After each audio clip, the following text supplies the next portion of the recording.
I got an idea about making a little rug for my dollhouse, and first I'm going to cut out a circle. I traced around this double-sided tape rolls to make this circle, and because, you know, rag rugs are not a standard size, it doesn't really matter how big the circle is. Just make it as big as you want it. And we'll put this here. Let me see what size this would be. If this is a 1 to 12 scale, this would be about 4¼ feet across as a real carpet. So just in case you want to know, that's how big it would be. All right, so what I'm going to do, I'm going to take this double-sided tape. This glue-it tape is excellent. I use it to make some other things for the dollhouse. So what I'm going to do is take this, let's see, I'm going to peel this one off.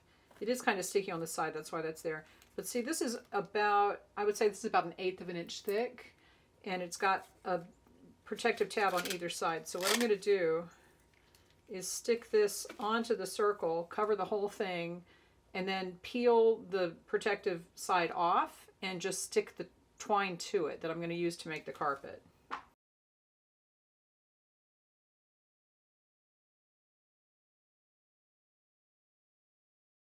Okay, and the good thing about this stuff is that it is kind of you can peel it off. It's not completely removable, I would think. It's like those strips on the hooks that you can pull and you stretch and it releases. So you can kind of reposition this if you get to the point where you've put it in the wrong place.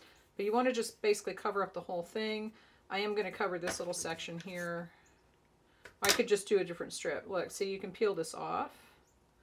Oh, it doesn't want to come off. Okay, so I'm going to peel it off from this direction. This is just a piece of cardstock. So I'm going to peel that off from this direction, put a bigger strip on.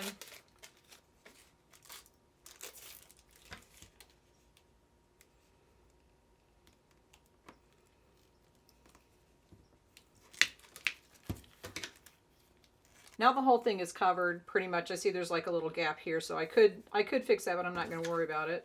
I'm going to trim around here. Okay, now I'm going to peel the backing strip off.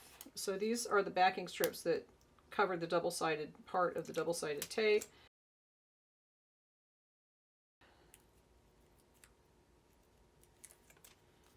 Okay, and I have this colored twine that I'm going to use to make the carpet, and I'm going to try to start, well, I will start in the middle. I should have marked this before.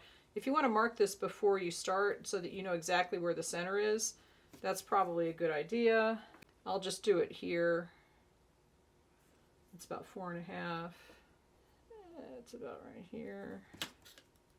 So that's about where the center is. And there we go. So you're going to take the twine or whatever you're using. I was going to use my fabric twine, but I thought it might be too thick, and I want to kind of finish the edge. And just start putting it in here in a circle. And it's going to stick to this tape. I mean, this is really easy. Just wind it around and press it down as you're going. Now this is not going to be like a super permanent carpet, but this is good for a quick carpet that you can add to a room, maybe for holidays. But these colors would be good for Christmas. It looks like a little peppermint candy as I'm twisting it around. So just keep going around. I'm going to do it. I'll speed this up. But it looks like it's going to work pretty well as far as I can see. You know, I will stop and say, as I'm working around, I'm getting some places where I can see the colored backing in between the spaces between the twine. So just make sure that you're really putting this twine right up against this and then press it to make sure that you're covering all of the gaps. Again, the other thing that I'll mention is as I'm going around, I'm seeing that this piece is shorter than this piece. So this isn't going to be a perfect circle that fits this. So you might want to make your original circle a little bit bigger than you want, and just stop winding when you get to the size that you want, and then just trim it. So I'll probably do that at the end, because if I keep going, I'm going to finish here before this is covered. And that's fine. It's still circular here.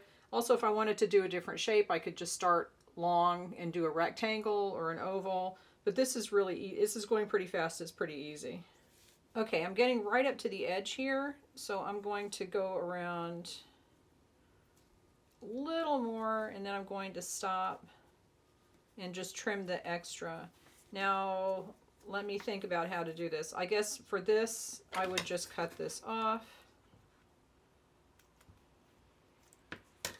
All right, and we're just going to end it. Now, most rugs that have a braid do have like a little end right there, so you're just going to have to press that in, and that's it. I mean, this was so easy to make.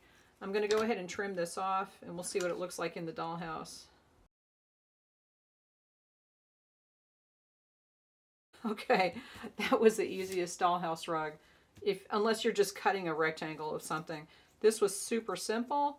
I think if I wanted to make this a little more permanent, because right now it's just stuck to the double-sided tape, and you could theoretically just pull it off. You could put a little strip around here because this stuff is still a little bit sticky.